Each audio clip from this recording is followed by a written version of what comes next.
Inside ADX Florence, the prison that broke America's most dangerous inmates.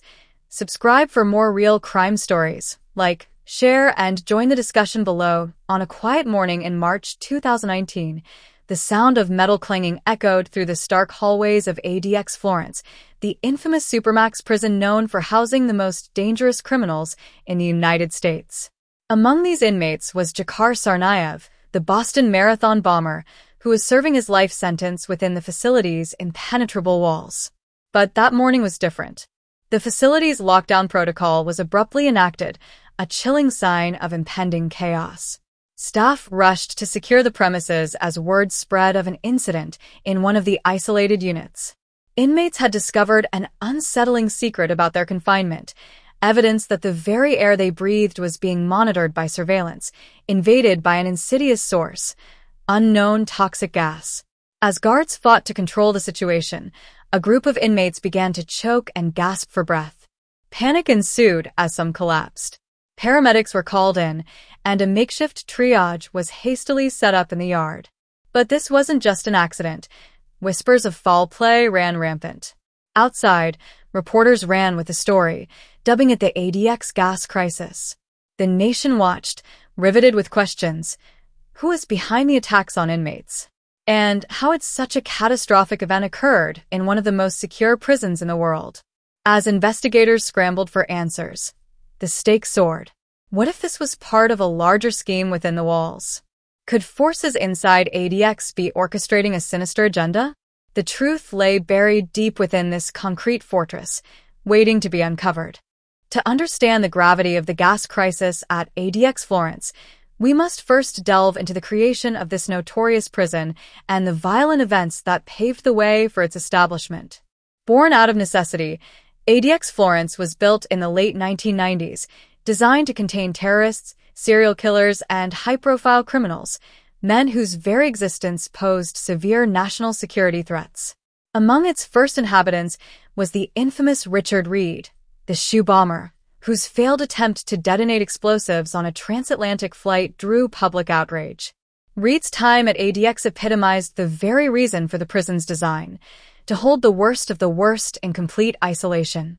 His very presence was enough to instill fear, not just in the public, but within the Bureau of Prisons as well. As inmates arrived, security measures grew increasingly stringent. Each cell became a fortress, subject to 23-hour lockdowns designed to prevent communication or coordination among inmates. The psychological toll of this environment was staggering. For many, including long-term residents, the haunting silence became unbearable. The isolation led to despair, and with it came violence. Incidents of assaults on correctional staff and fellow inmates were recorded frequently. Stories began to emerge of secret attacks, where inmates used makeshift weapons or even manipulated the prison's vulnerabilities.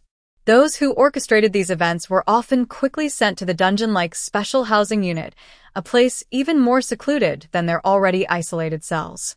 Behind the walls of ADX, the fragility of sanity and safety clashed as desperation grew. The gas crisis would shine a light on these dark realities, exposing fractures within the prison system. As the nation clenched its collective fist in anticipation of the next shocking revelation, many questions loomed. What else was happening in the shadows of ADX? And who would emerge from the chaos? Days after the gas crisis, investigators swooped in, determined to uncover whether the incident was a deliberate act of sabotage or an unfortunate mishap. The hunt for evidence took a new turn as officials uncovered disturbing activities within the prison's walls. Inmates had been using makeshift devices to create disturbances, challenging the system's integrity. Among those involved was a known gang leader, Miguel the Ghost Ramirez, who was imprisoned for violent offenses in multiple states. Behind bars, he leveraged his influence to orchestrate an underground network among the inmates, manipulating the desperate for his own purposes. Unbeknownst to the staff, the Ghost had a hand in creating the very chaos they sought to quell. As investigators delved deeper, they learned of secret meetings held in dark corners of the prison yard, meetings fueled by resentment, desperation, and the need for survival in an unforgiving system. Inmates crafted plans to undermine the administration using whatever means necessary, and rumors of the gas incident began to surface. Meanwhile, Michelle Stevens, a civil rights attorney advocating for inmate welfare, became a crucial ally to the families of those incarcerated within ADX. As news of the gas crisis spread, she mobilized a community effort to demand answers. How could a facility designed to protect us allow such horrors to happen? She questioned fiercely. In her relentless pursuit of justice, Michelle exposed a history of neglect and abuse that transcended individual cases. She uncovered previous incidents of neglect involving medical care and safety protocols that were routinely ignored. It became clear that ADX was not just a prison, it was a breeding ground for despair. Finally, when undeniable evidence tied the ghost and his allies to the gas crisis, the walls began to close in on the gang leader. The fallout threatened to spark a monumental clash that could redefine the prison's harsh realities.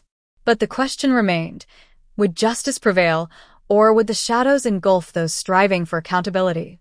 As the investigation heated up, the administration at ADX Florence was forced into damage control mode.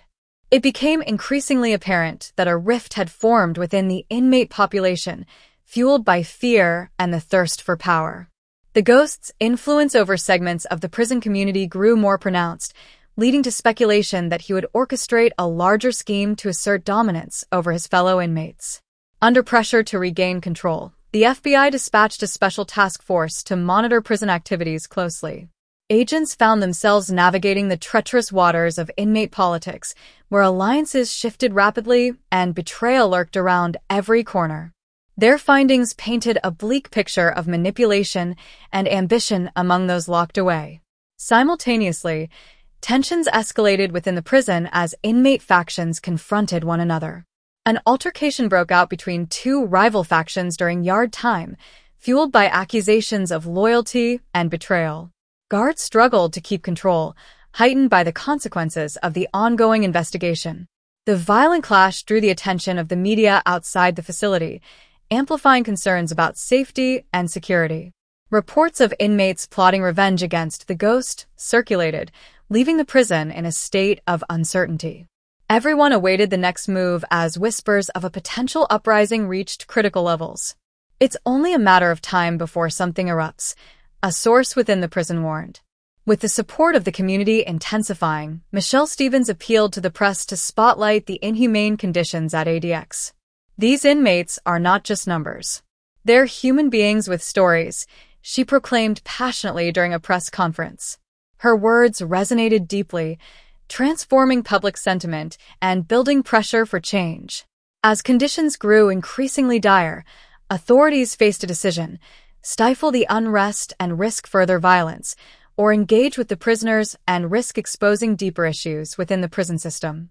Just when it seemed the dust might settle, an unexpected incident shook the foundation of ADX Florence.